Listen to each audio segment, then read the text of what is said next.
Hello people on YouTube, and today I'm going to tell you some tricks with HayDay. No hacks, no nothing, just playing.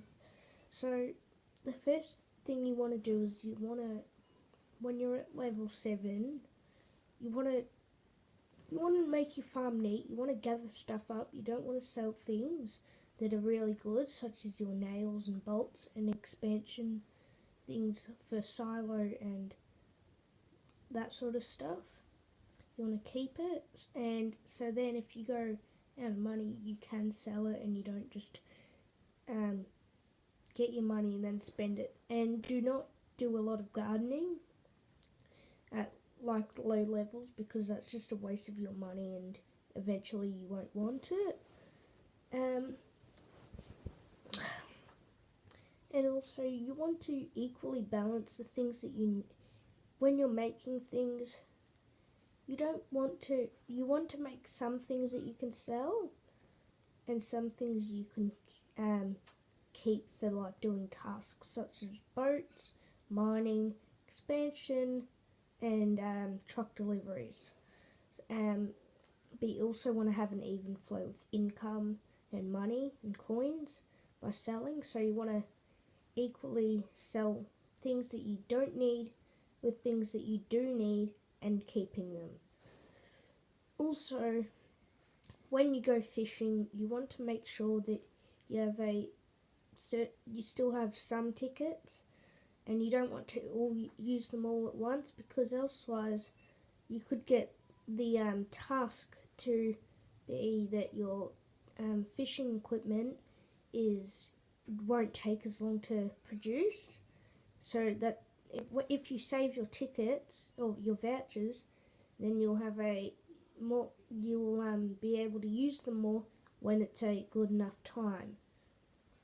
But you also want to have them balanced. You can sometimes use them, but you still want to have at least some left in there. Now, when you join a neighbourhood derby, you want to find something that suits you, not something that may suit your friend. You want to find something that suits you. So, because there is a new column that shows you like what you really want in your derby, try find that. So, for an example, I might like derby, activity, international, and fun.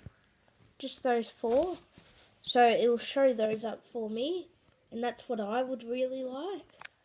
And you also want to find something that has higher leveled people, so that you have a higher chance of winning the derby. Now, that may vary, because some high leveled people don't even do any tasks or don't compete in the derby. So you want to find something that will suit you and that will give you some good prizes in the derby. Now, you want to also be active in the derby. Every little change makes a big difference. So be active in the derby if you want to win, because you win prizes, and it's really important that you do derby tasks.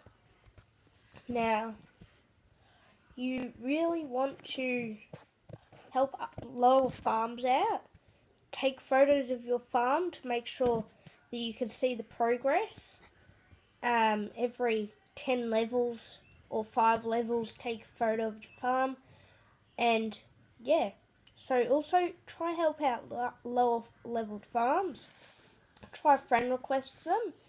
So then what you can do is you can help them and sort of invite them to your derby.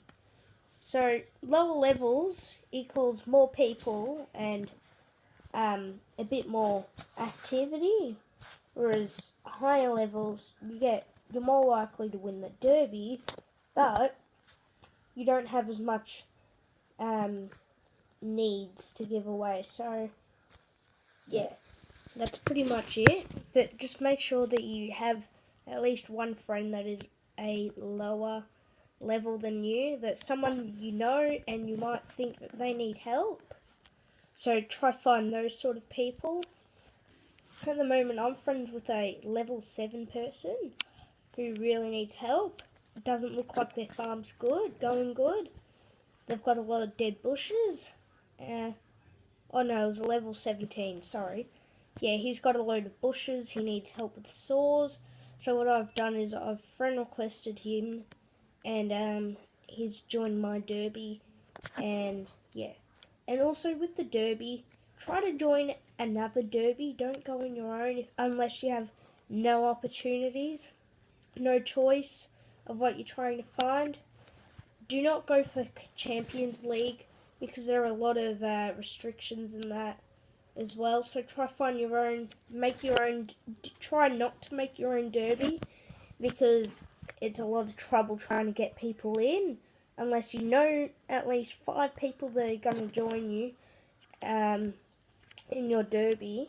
So try not to make your own derby because there are already like thousands of them, and already about half of them don't even have over half of them have under 3 people in them because there aren't many people that go towards those derbies. So what happens is you might have just started a derby and you have 2 people and you're trying to go on the derby and try and get higher. Well, because there aren't many of you, you're most likely to lose because there aren't as many players against the people who have 28 people in their group. So try to find your own group because a lot of people don't win the derby because they've only got 2 players in their group or somewhere around there. So try and get a group that's stacked with active people, high-leveled people, because usually high-leveled people are really straightforward into the derby and try to win as many prizes so they can win more money. And last thing of all, you may have a lot of money and you think you're going to have enough money for ages and that you can buy anything you want. So, for an example, I might have 40,000 coins. Well, and I'm level 28. No, level 30. So, I might want to buy the new ice cream machine. So, I buy that. Now, I only have $2,000 left, or coins. So, and I've got barely anything good to sell because I've sold it all off just previously to get the 40,000 coins. So what I'll need to do is just try and buy some cheap things such as wheat. And yes, wheat is rubbish, but one really important thing is you want to make it so it's a second level sort of thing. So it's like leveling up the wheat. So what you do with that wheat is you might use it for making cake, making it for bread. Bread sells a lot cheaper, a lot more expensive than just boring old wheat. Wheat usually sells for $36 or coins for the highest. Most people sell it for 10 coins